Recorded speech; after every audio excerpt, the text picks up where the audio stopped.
भगवान से हमेशा शिकायत रहती है। मेरे साथ ऐसा क्यों हुआ, मुझे ये क्यों नहीं मिला। तो इसे ज़रूर सुने। जय श्री कृष्णा दोस्तों, राधे राधे। दोस्तों, एक बार एक किसान था जो खेतों में खूब मेहनत करता था। बाके बिहारी जी का अनन्य भक्त था।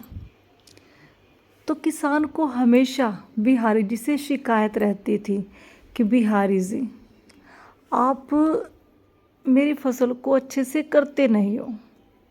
फसल अच्छी नहीं होती तो मेरा घर खर्चा अच्छे से नहीं चलता है। किसान को बिहारी जी से हमेशा शिकायत रहती थी कि जब मेरी फसल आने वाली हो जाती है तब आप बारिश कर देते हो। और किसान भगवान जी से कहता है कि बिहारी जी, आपको आता होगा दुनिया चलाना, लेकिन खेती करना आपको बिल्कुल नहीं आता।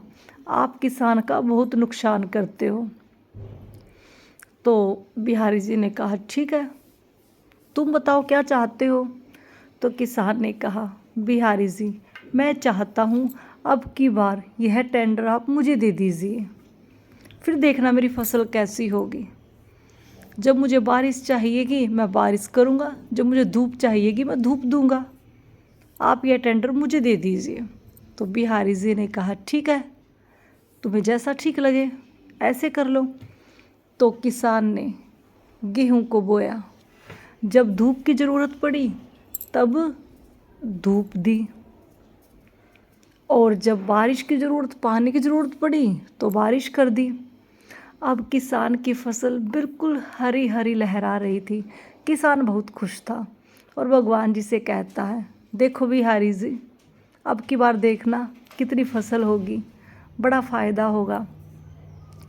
तो अब किसान इंतज़ार करने लग जाता है कि कब फसल की कटाई होगी, और कटाई से पहले खेत में जाता है और गेहूं की बाल को तोड़कर देखता है।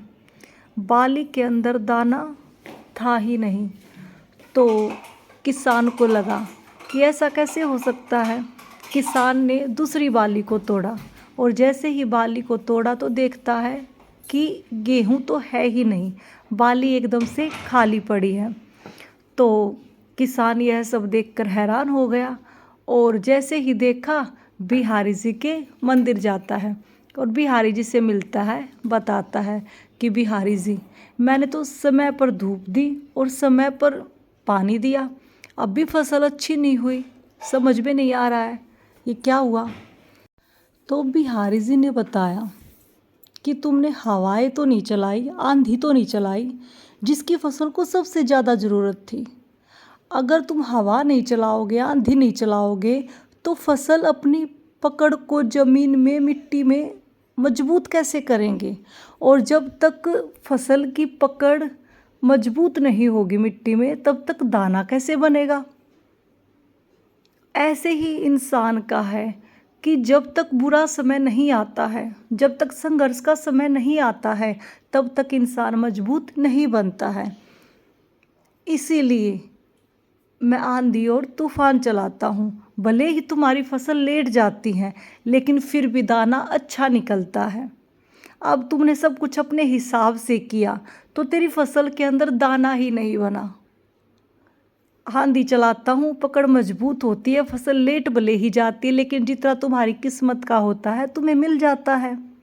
लेकिन तुम्हारी तो एक ही शिकायत थी कि बिहारी जी, आपको खेती करना नहीं आता है, आप मेरे साथ अच्छा नहीं करते हो, इसलिए मैंने टेंडर आपके हाथ में दे दिया है। अब भी लगता है कि फसल अच्छी नहीं हुई है, तो इसमें मैं क्या कर सकता हूँ। तो दोस्तों, ऐसा ही है। अगर किसी व्यक्ति के जीवन में बुरा समय आता है, इसका मतलब उस समय के बाद अच्छा समय आने वाला होता है, जिसकी आप कल्पना भी नहीं कर सकते, उससे कहीं ज़्यादा अच्छा समय आने वाला होता है। तभी समझ लेना कि अगर मेरा संघर्ष चल रहा है तो इससे आगे मेरा अच्छा समय आने वाला है। तो दोस्तों, जैसा मिला है, जितना मिला है, उसी में संतुष्टि करनी चाहिए। ईश्वर ने हमें जो दिया है बहुत अच्छा दिया है। अगर कुछ गलत हो रहा है तो उसके पीछे भी कुछ ना कुछ है, उसके बाद बहुत कुछ अच्छा मिलने वाला है। ईश्वर जब भी अपने बच्चों को कुछ देते हैं तो कभी भी खराब चीज़ नहीं दे सकते। कोई भी माता पिता अपनी संतान के साथ गलत नहीं कर सकती।